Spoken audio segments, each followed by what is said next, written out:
Loretta, Darla. Let's see who else. Janet. Thank you guys so much for joining us this evening. By the way, just don't, as a shout out, just tell us if you can what state you're hailing from. That would be great. We'd love that. Awesome. Okay, let's Mine is slowly coming up here. My web stream always gets a little bit clogged. Oh, here they are. Yeah, same with me. There was like a little bit of a delay. Looks like Shakal, Bertman, Barry. Welcome. Yeah. We are really glad you're here today. Busy day at work today. Getting ready. Yes. How are you? How was the day? I should ask. Fantastic. Just busy, but that's okay to be busy. But I'm finding these, even though we're talking about such charged topics, I mean, I don't know. For us, I find it kind of soothing. And I don't know if you do too, but just to talk these things out. Yeah, I know. I think that's really true. I think there's something to be said for that. Hey, the folks that joined, Amit, welcome. Sandra and Peter, also welcome. We got a few more. Lynn, hello. And always, of course, just if you want, like I said, just let us know where you're hailing from, what state or town, if you're living in a big city. But yeah, we're not trying to identify who you are. We just like to know where you're from. This all gets deleted after, the show. So it's not exactly. It's not Sometimes if it's where we're from, we're like, oh, we're neighbors. Yeah, in the big city, Chicago. Yeah. Yeah. She's in Chicago. I'm unfortunately, but not I shouldn't say unfortunately, but I'm in Ohio. So yeah, that's a 6-hour drive away from me. Hey, Nelton, how are you? Welcome. Terry. Yeah, and it's like, since I'm saying, like, it is soothing for me in the sense of being able to talk about these things, especially since, and I don't know how people here are with their own families and friends, and I've said this on my own lines as well. Some family and friends, they don't want to talk about any of these things. Unfortunately, I feel like we're going to end up, like, everybody's going to be talking about it, even at the 7-Eleven. You're going to hear it everywhere, like, the more that this gets worse and worse. But right now, we're finding like-minded people here, which is awesome. However, even though I find it soothing, there are things that really make my blood pressure tick up. So especially the last couple days. I understand. Yeah. Oh my God. I really do. I really do. But I think friends here that we're kind of a family in a way, that we're like-minded, as Lisa said. And it's a great thing to have you guys who participate in these on a regular basis. I know it's some time out of your evening and your daily schedule, and yet I feel like I want to welcome you into our home, and as you do the same for us via the internet, of course. And it's a reciprocal thing. So we really want to make like military armed with rifles in the streets for no reason. Who was that from? Tim Tash. Yeah, that's a good comment. I think Lisa and I are going to hit on that in the next couple minutes as she talks through some of these concerns.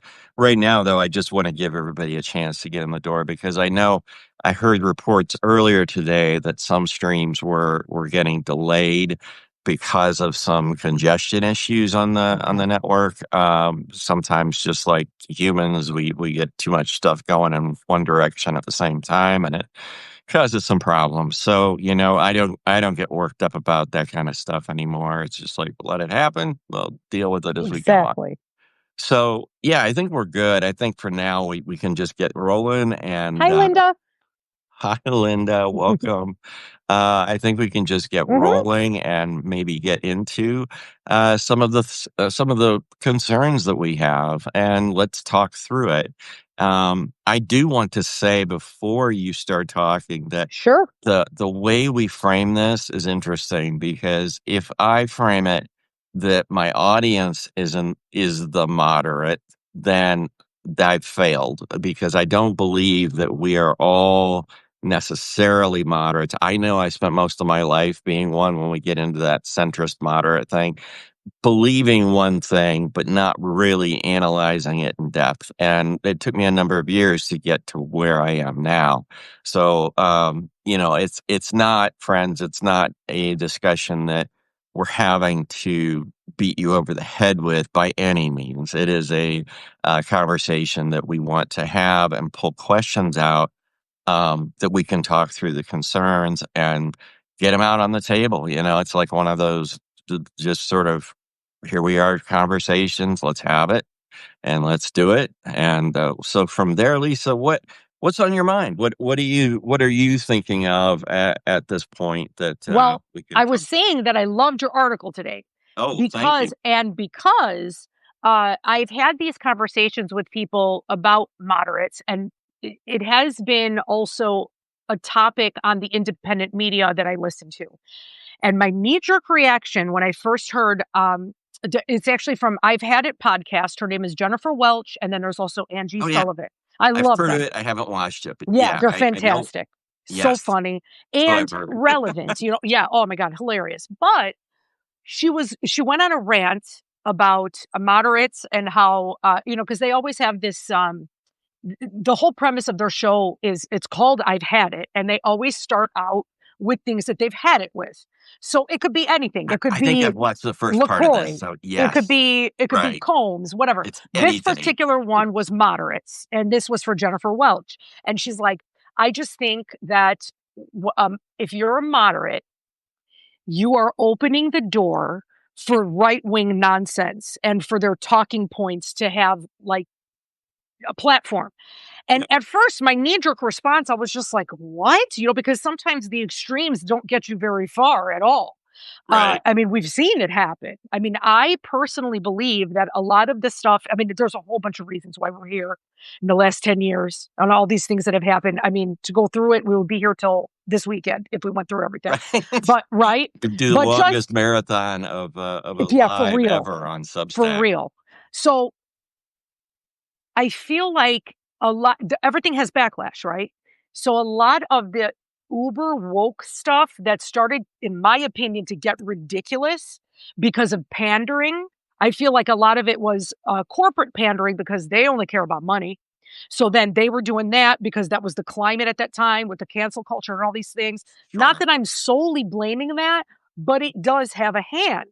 I think it had a hand in the backlash and for people misunderstanding what we were advocating for. Like everything just got so muddied up, right? So let me hit just a quick Sure. interjection.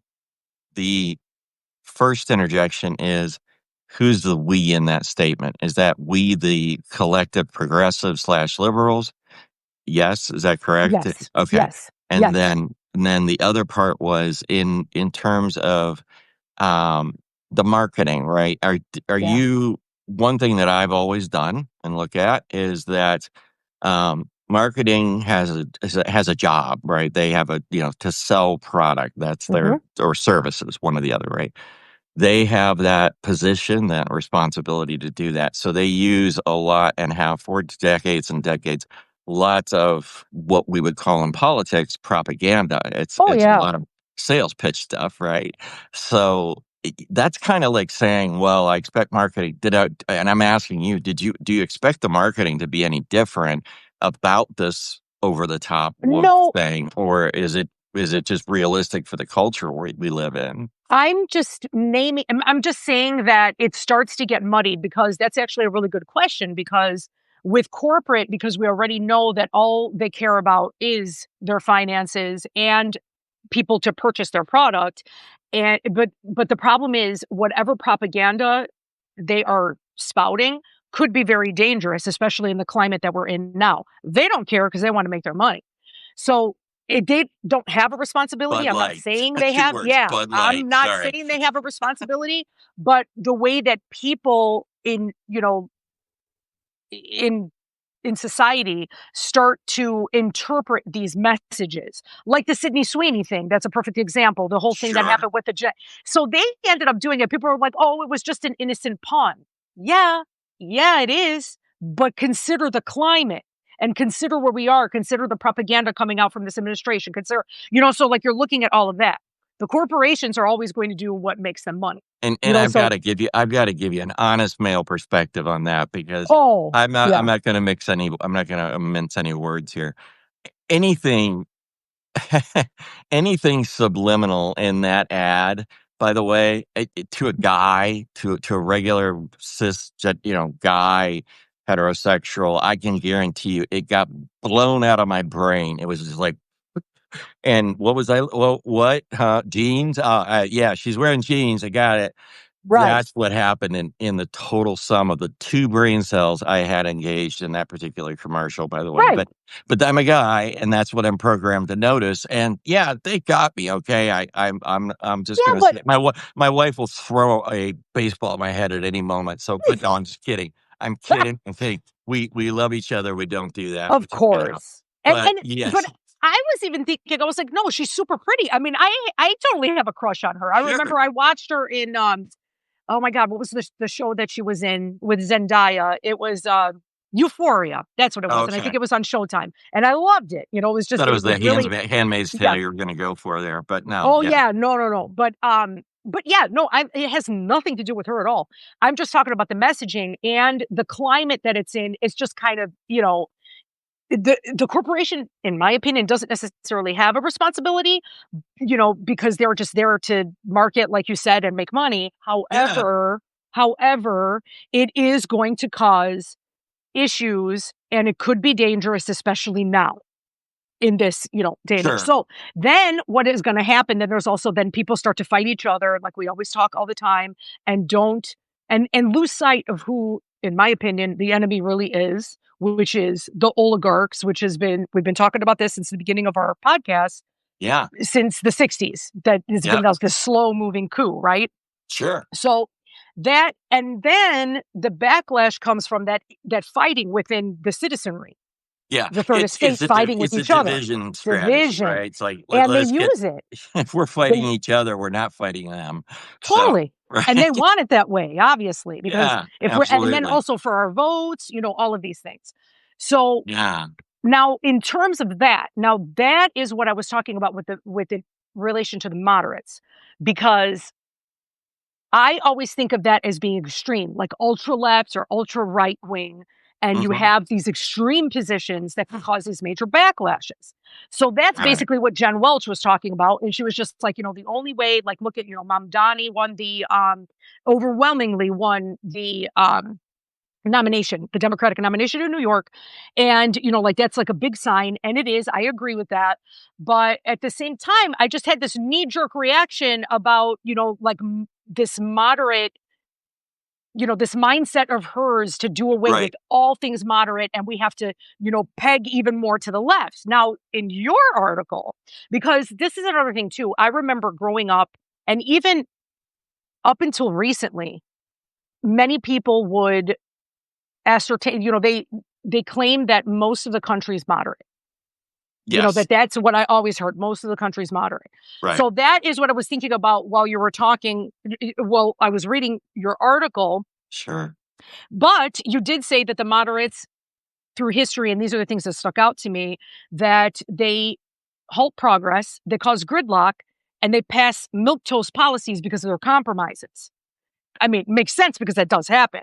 Those are the 3 things I zoned in on. Yeah. Exactly. Suffrage. And there was one other case where they actually got stuff over the finish line, but that was back in 1870.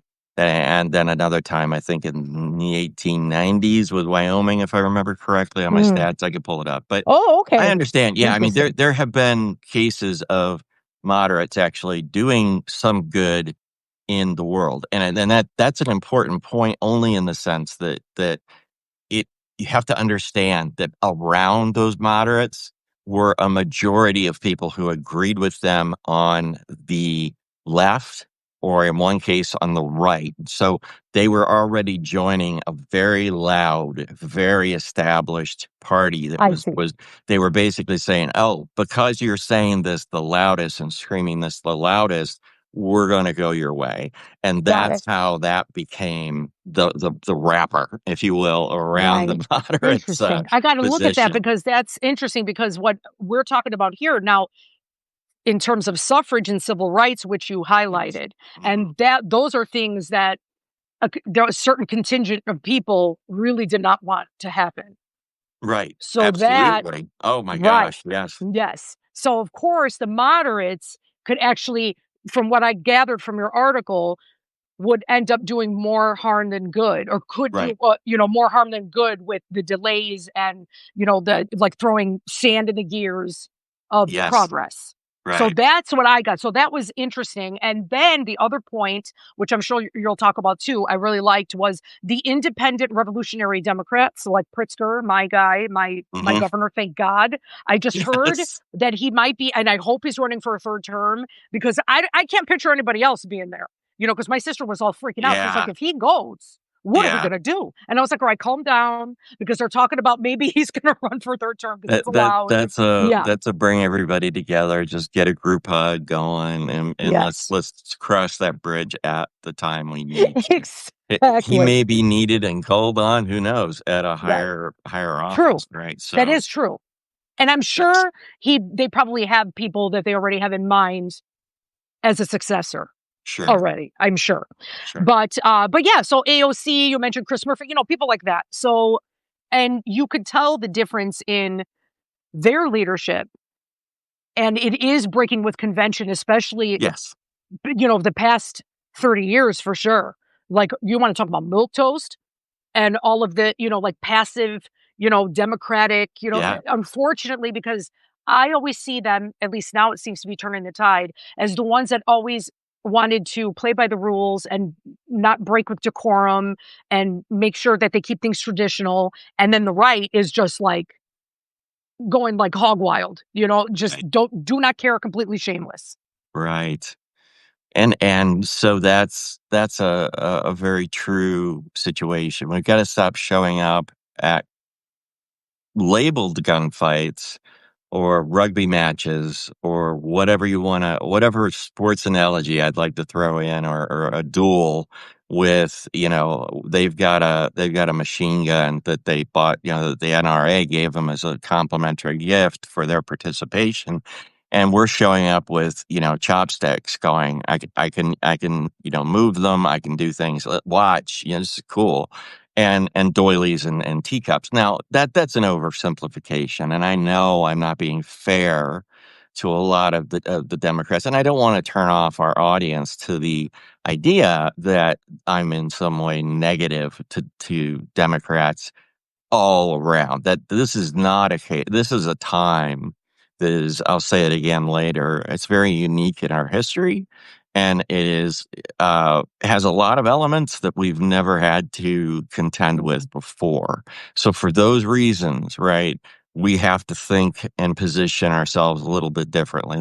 That was a discussion I got into online with one particular gentleman today who had an opposing view of, the my article was somehow a slap in the face to a whole bunch of people, and I didn't mean that. That's for absolutely sure. If you took I the more I read his comment, though, the more I was convinced he hadn't actually read the article. It was more of a, he probably read the intro and then didn't click into it and probably didn't read it. Maybe he did. I don't know, right?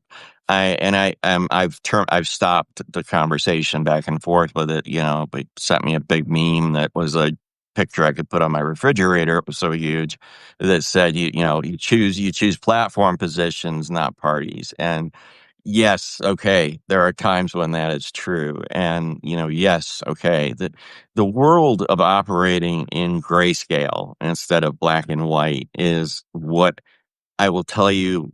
I started my life in a world of black and whites. There was the right way to do something and the wrong way to do something. I learned that from my parents. I learned that from my brothers. I learned that from my relatives and friends and schoolmates and so on. That there's always a right and a wrong. And then as life went on, I started to realize, no, there's actually pretty much, and this is partly from my engineering background, but who cares, is that things exist usually on spectrums that we can look at and we can and say, there's an extreme here, but there's a knob in the middle that takes us from here to here, this other extreme on the opposite end. So we can elongate that axis. And that's what we have today. That's the way for over, I was around 1840, 1850. We started the use of that left and right that in the Third Estate moniker was back in 1789 in France. That's when they used it. And I'll tell you, friends, that is the left and right spectrum has been attempted to be dismantled many times because there are more robust ways, I guess, as I would perhaps phrase it, where we can measure where we are on a grid, on a political grid, and that are better to articulate that. And so I look at the left and the right conversation, the spectrum thing, and then in the middle as a valid way that everybody seems to have a common understanding of.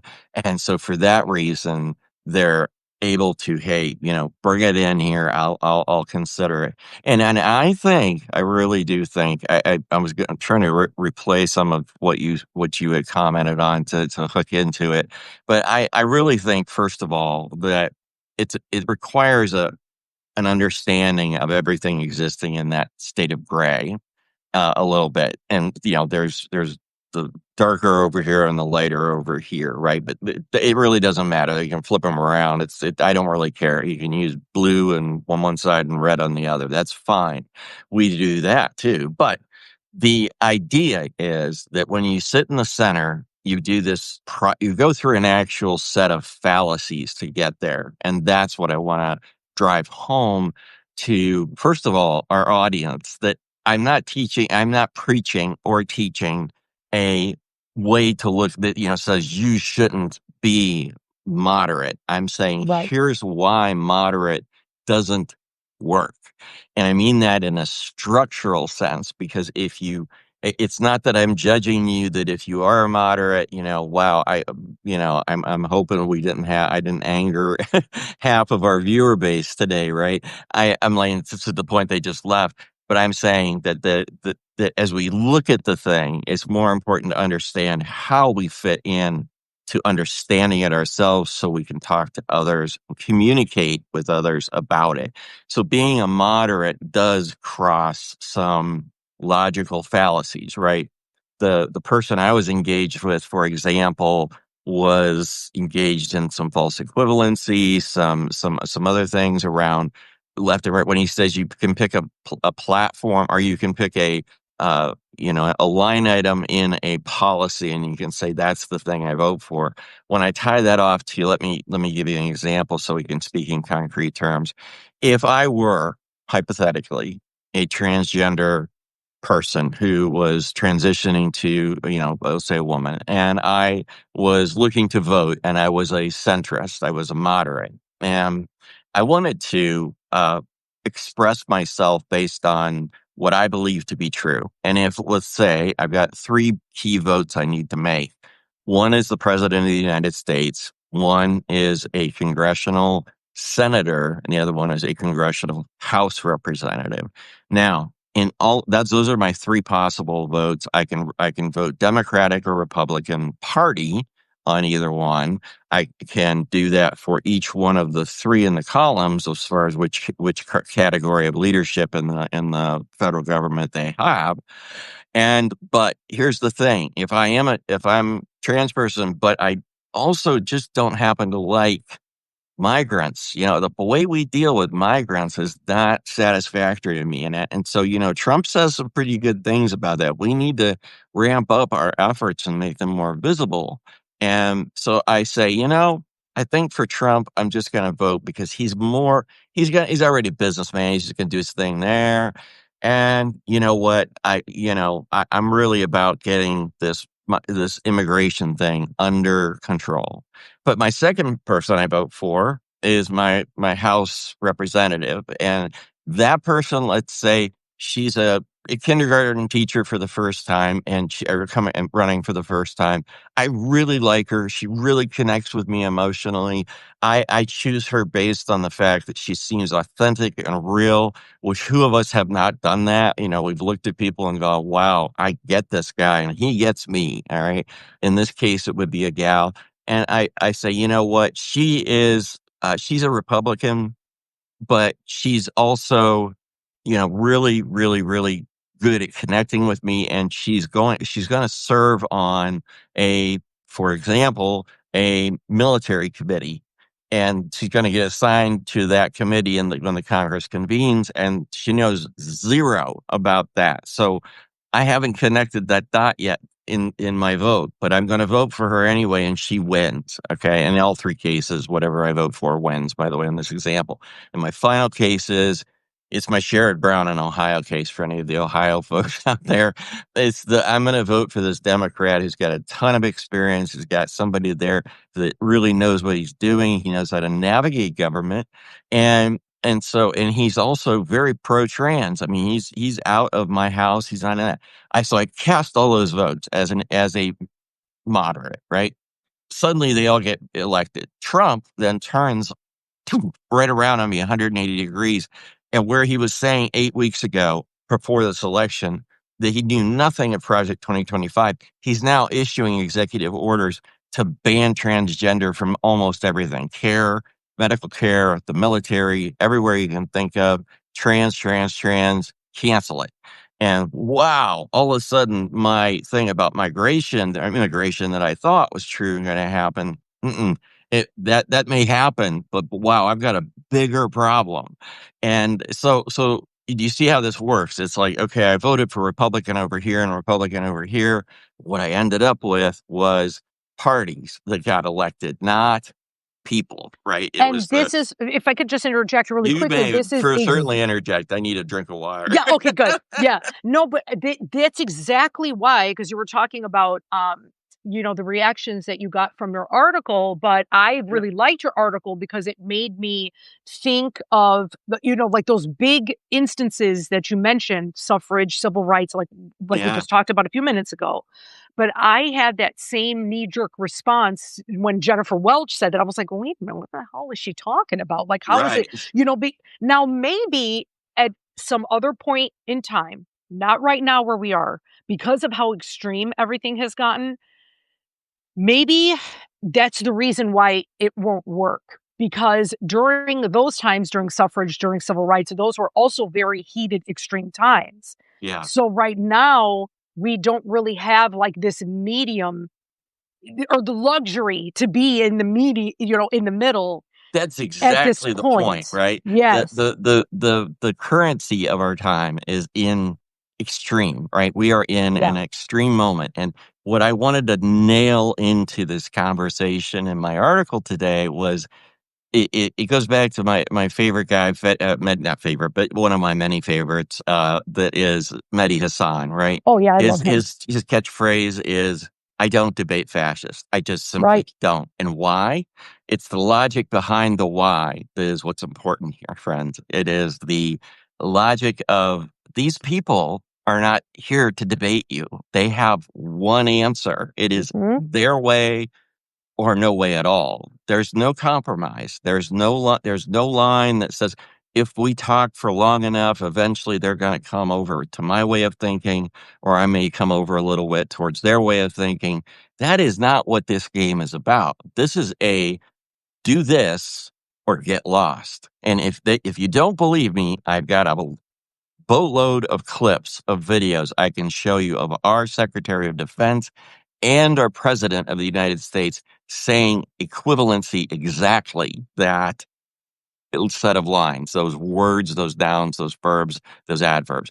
Get lost if you're not on board with loyalty to my administration. And I'm sorry, nobody in that room yesterday at Quantico in the Marine, something it was, I think, a museum, nobody has sworn an oath to Donald Trump.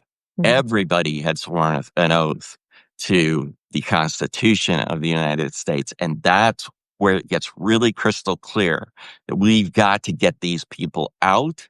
And we have very wise people from our past and our history that have been so big advocates of the peaceful method of doing that. Civil rights, protests, a lot, the women's suffrage, going back to the whole situation with slavery and the nightmare that was. All of those, we had a war over the slavery thing. We had then peaceful protests that happened, and we've got evidence, lots of good evidence that around the world, when you do use peaceful means, there are successes that come out of that once you hit a certain percentage of the population. That's the 3.5% we've talked about, right? So I say to you that the nailing down of the real argument, which is you can't sit in the middle at this moment and pick what you want, because it is the party. Right now, we have two choices. You have Republicans who have apparently and unfortunately adopted a all or nothing fascist state rule. If you don't believe that, then the rest of my argument falls down. But I have tried to stack evidence in your faces. Excuse me, you're going to stop my thing from going to sleep. All right. I've tried to stack the evidence in your faces to say, look, this really is fascism. And if you want to use the word authoritarianism, that's fine. It's not a big deal. I prefer fascist because it's got an F and a T in it, and you can say it, and it punches you a little bit. So I use it for that reason only. And it is because I don't want us muddling terms like plutocracies and kleptocracies and all of these other ways that just, I think, take the younger generation by like the eyeballs and just make them zone out with boredom. They don't know what you're talking about, and they don't really care. So I prefer we use one term, and let's just be consistent with it, whatever that is in your house, right?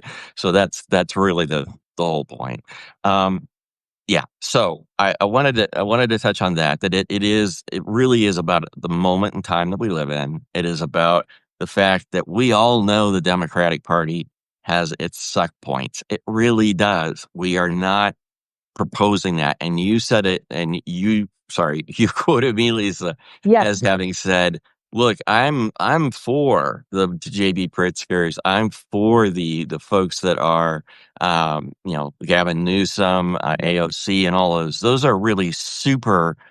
They're basically democratic, revolutionary, independent democratic people, right? They are going a layer above what the party itself seems to be inclined to do right now, and that's the concern, right? I want those people to be elevated, to have the giant push behind it, so that we can get. And I believe that if we take all of the power that is embedded in all of these fine organizations across the country who are, they're organizing rallies, and they are fundraising, and they are doing everything they can to support local candidates getting into government, to get some of these Republicans out who have been deceiving us and who have been proven to have been lying to us. We have to make that push.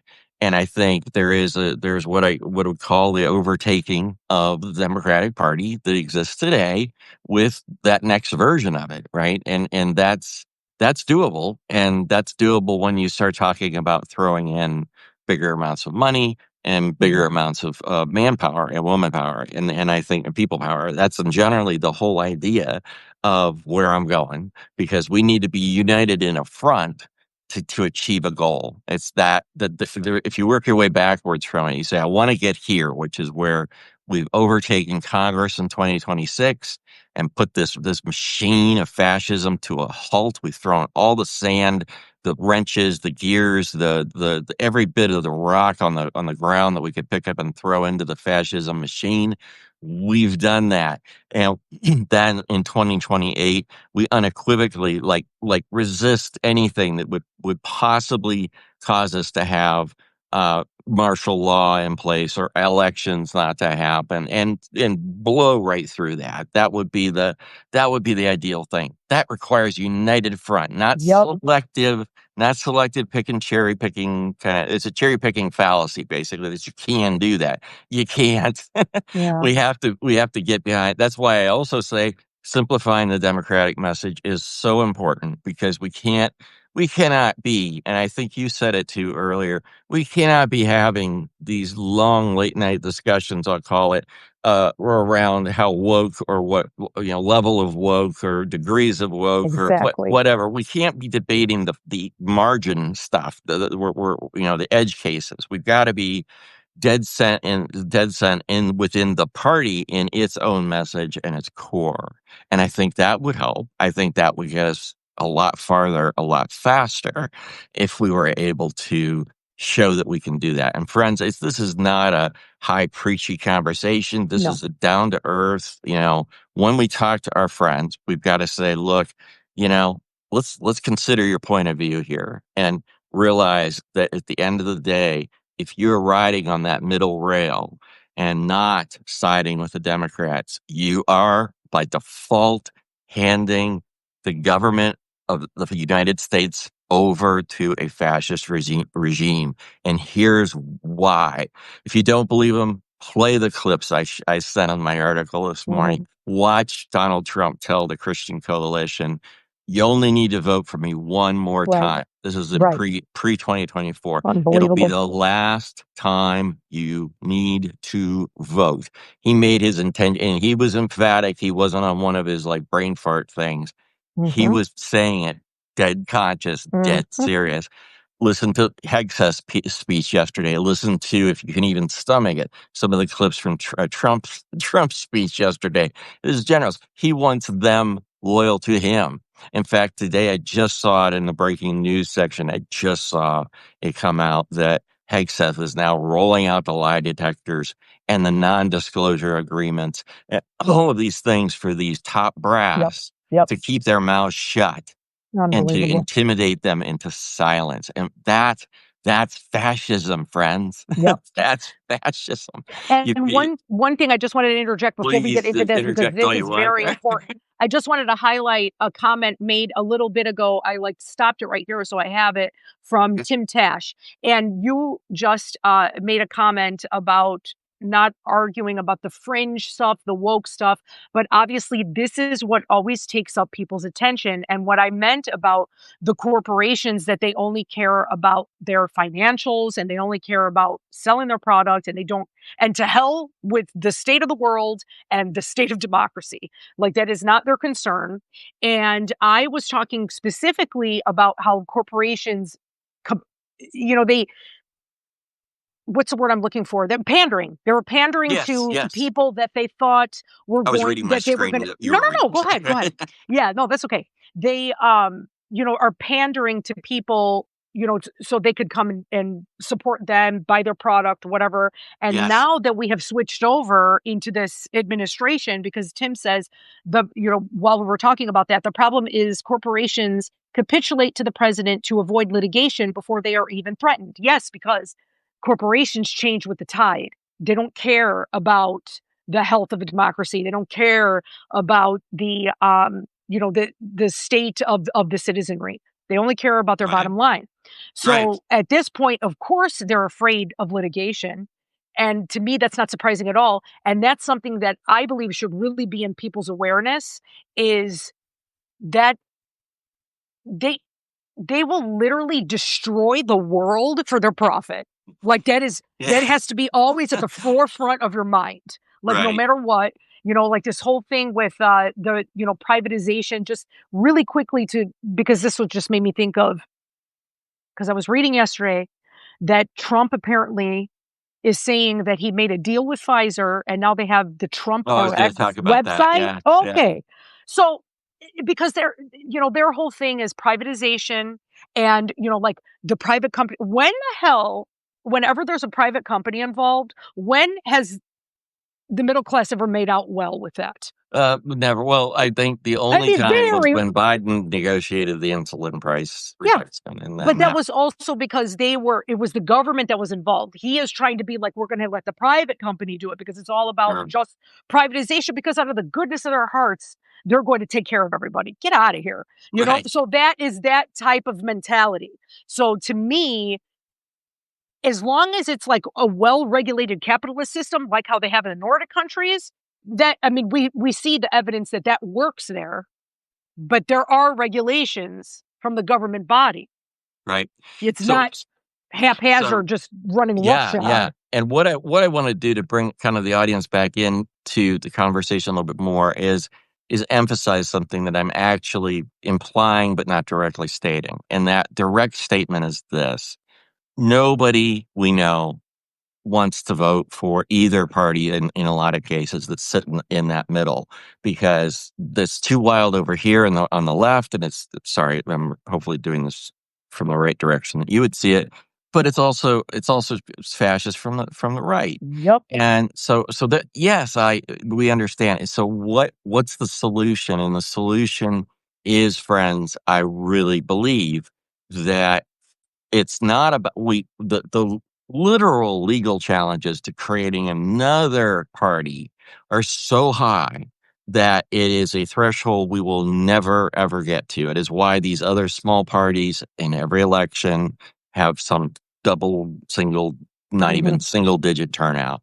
And so the option is to get the people who are running ahead of the pack at the top of the list, the people we love, we know, and we trust. I just threw John. I put Jon Stewart among my list I of, love Jon political Stewart. people. I was just messing around, but actually, it was just sort of a jab to see if anybody was paying attention to it. But That's not too crazy. he's not a political guy, right? But I I think put that he in there to is. say, hey, the formation of this, there are people who do not have experience right now in government who could be brought up very quickly with smart. If you look at the what we call the establishment politicians, the career people in civil service who have done the intelligence work at the CIA, the work at the uh, NSA, excuse me, I'm working on my acronyms there. Bring those people to bear to be the advisors for the very smart people who have the ability to make and hopefully guide these smart individuals who don't necessarily bring the credentials straight out of, wow, I've been here. I'm not saying elect another Reagan or G.W. Bush. I'm not. I really am not. I'm saying if you want an alternative that's viable, we've got to get away from the notion that we can start up a party from ground zero. And we have to get with the notion that inside of the Democratic Party, there are some damn good people, and there's even more people that we can recruit. And that's what I would love to see. And what right now, basically my focus has shifted a bit towards this fundraising issue, which is we've got to have money to get this stuff off the ground, to get these kinds of conversations connected, because as I've said, we have 72, what do they call that? Protest organizations that Yeah. are coordinating, right? And they're all coordinating separately. They're not talking to each other as much as not at all. So that takes a little bit of glue money to put all that together. And it also takes that to make what I'm talking about viable and to be taken seriously and not laughed out of the room. You've got to have a couple strong people on your side. And those people get interested when you talk about, hey, we can actually support you.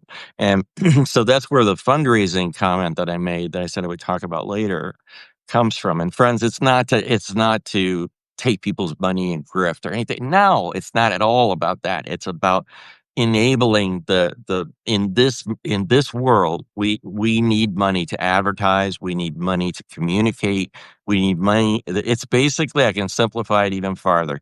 We need money to get your eyeballs in mass. Otherwise, we get your eyeballs in small quantities. Right now, we're so lucky and we're so grateful that we have 90 people online with us now. Oh, wow. And Yes. that's a blessing, and we don't take that for granted. Each and every one of you is welcome and is invited into our space here, as you've invited us into yours. And for that reason, I say here's where we've got to go, friends. We've got to take it up a notch and basically build this party on top of the existing party, and with it bring change about quickly from the top down. And there are ways to do that with experienced candidates. There are ways to do that with inexperienced people. There are ways to leverage certain organizations, not this crap from 2010 of Citizens United. I'm not talking about dark money. There are ways to be very transparent about how you use your money. Yep. To go ahead and show the world, hey, we're spending this many $100,000 on advertising in this quarter or this week or this whatever. You can tell people that, and they'll be fine with the truth. They don't need to be held in the dark. And that's what I feel. Yeah. And I was watching, Tim's got a lot of great comments, and it's there's a thing there that says, so without, I was just sorry, I'm reading a note from our producer. So in the chat, there's things, it's the question. I'm not sure if it's a statement or a question, but it's Rick still thinks there will be an election. And I think that was maybe me saying maybe there won't be, and the other person saying there won't be an election. I think that's the context of it. And let me tell you something. That is that would be a death knell for our country as a unified state structure. It would split the states if we actually did see Trump issue orders like that. The republic would fall apart into substates because, and I've studied this at length, friends, way to the point I could put you to sleep with it, and I don't want to. I really don't. But the bottom line is, when you push martial law that far, you end up with, hey, the fifth largest economy in the world is California, friends. That's it. Fifth largest. Okay. One state can leave, and that's a gigantic chunk of our GDP right there, gone. We talked about the soft secession, right? That's already underway. Right. And there's no need. There is absolutely 0.00% need for any of the states to remain in an arrangement where martial law is declared oppressively against the will of the people. It's when here's, I'll tell you what happens in the examples in the real world. It's not the president top down saying there shall be martial law. You will stay in your houses on election day. There will not be an election. No, it's the people actually just sliding from middle ground straight into apathy, straight into resignation. And I hate to say it, but it's the fight that we are the most important people. This group of now 92 of us that are on this call can be 92 advocates that go out in the world tomorrow and at least reach one other person and talk to them and have a, hey, where do you, invite questions, invite these things so these conversations can happen. It might be a family member. Yep. Sometimes a lot of people have rifts in their families over this whole MAGA thing. That all of that there are opportunities, is what I'm asking you to look at. It's like, do you see the glass half empty or half full? Please look at it as half full, because if we don't, the alternative is, in a democratic situation, if there are elections, we would lose back to the Republicans again. That's bad. Or if there aren't elections, because we've just slid all the way down into a depressive, I used a reference from the Hitchhiker's Guide to the Galaxy yesterday about we just turn into these Vogons, which are just creatures that, they just rubber stamp things and move things around. They don't actually know how, they don't understand anything that they're doing, but they're just doing it to keep things running. And that's the mindset. Believe me, MAGA, the architects of MAGA above it, the Teals, the oligarchs, everybody else, they want us as absolutely mentally pliable as humanly possible. And so that we can just slide into kind of a collective depression, resign to the fact that we're going to work for them till we die, and resign that we're going to, we don't need elections. Just watch the video in my article. And I urge you, I implore you, if you have, just watch the video of Trump talking to that Christian coalition. 4 years and you'll never have to vote again. Yep. We'll have that all fixed for you. He was dead flipping serious. And so I lose thread sometimes. So Lisa, you got to help me out. Oh yeah.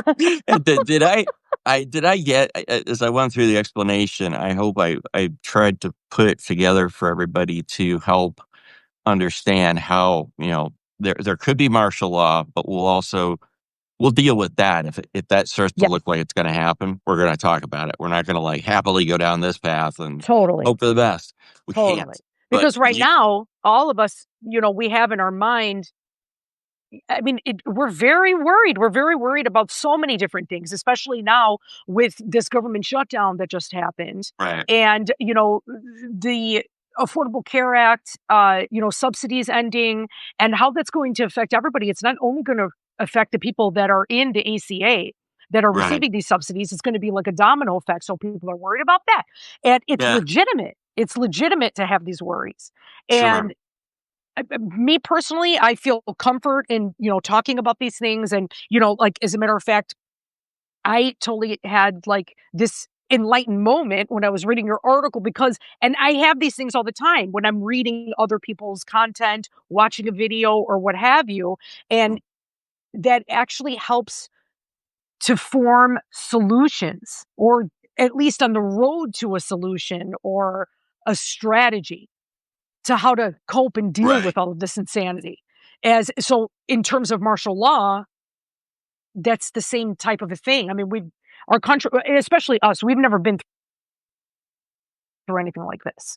And we have Yes. absolutely no idea what that kind of life is like. So of course it's going to be very frightening. But unfortunately, the reality is Trump has made comments where it just looks like he's itching to do this. Like he can't wait. Right. Well, Like that's not he is, and he doesn't know what he's asking for. I mean, exactly. again, I go back to Jeff Tiedrich's analogy. He's the raccoons who've gotten in the Right. man's brain and have chewed the wiring to the fray. And it's unfortunate, but it's true, friends. Mhm. That's where we are. And I actually had a section. The show has not evolved in the direction that I thought it would tonight, but that's a-okay. That we just we'll take it as it goes.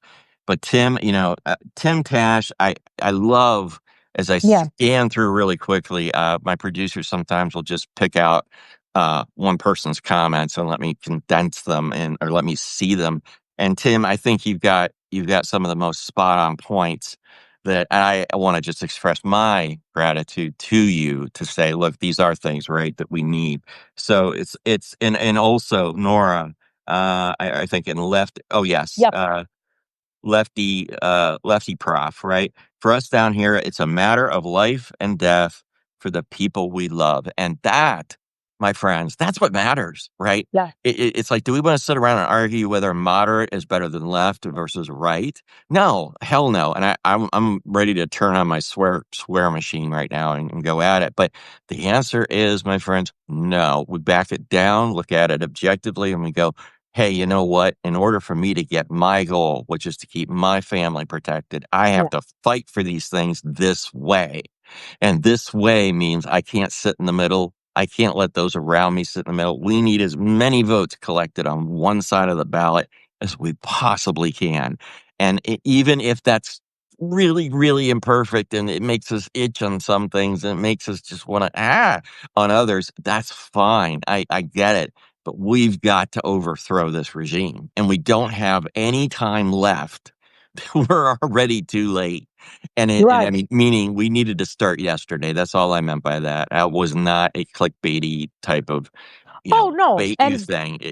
Yeah. So, what you were right. just saying about fighting for your family, it also extends into the collective family. And I always am Yeah, talking about the third estate. We have more in common with each other we than we are. don't, We no do. matter race or gender or anything like that. So Very good. caring You about separate your me from the family. oligarchs, though. I don't have Yes, anything in that's common it. with those guys. That's it. It's So, us down in the 90 estate, the 90%. So it's not only just your own family, like that individualistic, very like Reagan, pull yourself up by your bootstraps mentality that we grew up with. right. We have to start thinking about the collective again, where people say that that's not a thing. It was a thing. It was a thing. And look at how the middle class thrived when it was a thing. It So is. we And it have to was a get back thing. to that. It was a Yes. thing, by the way, that worked so well in the 1940s. And once again, we're back to almost the same situation or all of the ingredients in the powder keg are aligned up correctly for this to occur, where the 1940s were a period when we went into unprecedented spending on the government level and also unprecedented taxation at the top. So the wealth distribution, which was by law, the rule of law, forced money out of the top down to the lower. Made it available in the lower, and wages jumped up, right? And once wages jumped up, it's almost an idiotic cycle that the oligarchs pursue, because as they squeeze more and more and more and more profit out, and it moves up here and moves up here, and there's less down here, that they don't seem to connect the dots, that if you give more to us, then we will spend that money, we will use that money, we will do good things with that money. We're not idiots, and you can't spend all of those bazillions of dollars that you have at the top. Anyway, if you started tomorrow and you went on, I was just talking to Lisa about, I think is it called the Michigan Mile, where they have all those stores? Magnificent Mile. Right. Okay. The Magnificent Mile. I always screw it up. So I stayed there in a hotel. I walked down the street, and I, there was a time when I had a lot more money than I do now, and I just went down. They have a polo store. Went in It's there, bought a luxury couple shorts. stores. I went in, and got the Ghirardelli chocolates. I'll learn how to say that one of these days. I got a bunch of stuff, right? And no, wait a minute. Let me pile it on. This was well over 15 years ago. I bought myself a little MacBook Pro. I needed one. What the heck? It was only $2,000. And I dropped that money there. I spent it. And so Apple got their money. Ghirardelli got their money. Polo got their money, right? The wealth recirculates. But if I didn't have a job at that time that paid enough to allow me to do those things, guess what? Nothing would sell. It'd sit there on the shelf staring at dust. And that's the difference. And so, this is, again, it all starts to come together at this macro picture level. And I love Tim's comments about this stuff. He said you're really worried that the method is to stop all immigrants and naturalized citizens from being afraid to go to the polls. If there is no mail-in voting, it's going to be mainly white evangelicals, right? And Tim, that's another good point about voting and access to polls. That whole thing has been silently reworked because we aren't attentive enough. Now, I do want to do a platitude only for a moment and only for a very specific reason. Here it is. There is two sides to each of us. There is the consumer and their consumerism side, and then there is the citizen side, the civic side. And I say these are two different things, but yet they work in tandem with each other, and they're balanced with each other. And the reason I say that's important as a platitude, or go up to this philosophical level, is because at the really down here level, it is connected. That if we are not paying attention to what the local governments and the state governments are doing to rewire polling, because where does the control for elections come from? It comes from each state for it is not a federally administered thing. So Trump can write all the executive orders and print them out on his HP LaserJet until hell freezes over.